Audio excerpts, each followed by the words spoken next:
Kuki na fakhiba mioi taruk ki manungda angang ani yauna ahum sina fangle. Jiri OC ibotombi transfer tarubadagi resign tounaba se thakhre. Jiri district ki Borobekra police station ni manung chanba Jakur dhora dagi Kuki militant singna faraga pukhiba mioi taruk adugi manungda angang ani amasung hanubi amagi oiramba yai haina singnaba asiba haksang sing asi numidang wairam Jiri turel dagi fangkhre haina The Indian Express the report torkle.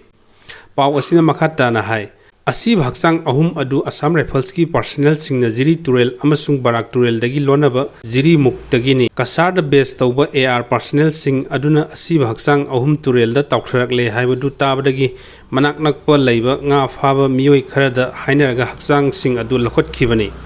haksang sing adu post mortem gi demak Silchar Medical College and Hospital da pukhre haina Assam police na confirm tawkhre haksang sing adu imung manungi mioi singna masak taktriba maramna Kuki singna faraga pukhiba mioi taruk adugi manungda ahumni haibadu madi sapsaba khangba ngamdri adumakpu makhoigi sawong sada sing adu yengluragadi Kuki terrorist singna faraga pukhiba sing adugi manungda yauriba angang ani amasung ahal oiribi nupi adugi haksang oigani haina launari nakal amarom da Jiri police station gi OC oina Puriba inspector sagakpam ibotombi thabaktagi pothajarge haiduna voluntary resignation thakhre inspector masamangna khuyek piduna Jiri gi SP khuthangda Manipur police ki DG da thaba serol amana hai mak haukhiba kumja lising ani ga taret ki March ani da assistant of inspector ASI oina Manipur police ta thabak chagal khibani masigi matung kumja lising ani ga taragi September kuntra da SI da promotion fangki loinana kumja lising ani ga tara truki July tara nipan da inspector da promotion pirakhibani magna thabak tawringi manungda president medal for gallantry ani DGP good service mark yang khaitret DGP commendation ama amasung experience letter kuntra fanglangki mak haukhiba kumja lising aniga nipan gi November 30 dagi kumja lising aniga kulumdoi gi January fawo Imphal West District Commando da tarakhibani masigi matungda sahi asigi June nipan da Jiri police station gi OC oina hojik fawo thau purakhibani magna OC oninge manung asida miyam gi yaifanaba thabuk thorom kya paikatpada natna law and order faga dhanaba amasung insurgency laksinaba honabada achoba thaudang kya marum su lorumkhe adu mahaki tangai fadaba thabak khara leibana maramna mahak makhata na police department thabak tawba ngamlaroi maram asina voluntary resignation asi pisen khibani hari ningsing baya badi Jiri PS ki OC sagakpam ibotombi asi Manipur police training college da inspector oina transfer tawre haina Manipur police ki DGP Rajiv Singha order thokhibada ngairi bani loinana mahakpu transfer tawba asi yaningde haiduna ngasi Jiri da mafam adugi miyamna wakat mifam famdana khongjang changsin khibani amarom da Jiri gi OC ibotombi transfer tawbo yaningde haibagi mayokto wakat mifam famkhre Jiri district ki police headquarters mamang da tongan ba lekai kaya dagi lakpa ima sing amasung relief camp dagi lakpa miyamna wakat mifam adu da saruk yakhe wakat mifam adu da Jiri OC transfer tawbo yaningde Jiri gi relief camp ta mateng pangbata natana masagi sahi ama hena salary kathok laba Jiri OC transfer tawbo yaningde amasung Jiri da jat bijat khaidana miyam ki mateng panglibo OC transfer tawbo yaningde haina thaba placard kya sinakhi Ukhul da tangkhul singna aphaspa gi mayukta rally satkre Armed Forces Special Power Act aphaspa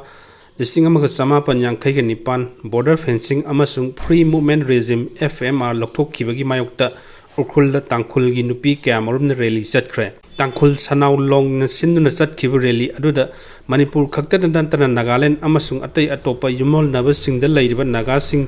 pukning chingchinki rally asi ukhulgi kharsom junction amasung hunpungi dumrai junction tagi hauki loinana Bido Bazar town center da pullaga miyamgi oiba achobu mifam ama pangthokhi rally aduda saruk yakhiba miyam aduna respect the unity history of Naga peoples save the peoples Naga are not lost people haibana singba waising iba placard kamarum sizinakhi thorom aduda Naga people's movement for human rights ki secretary general Ino Nailongu Kromo Naga Women's Union gi President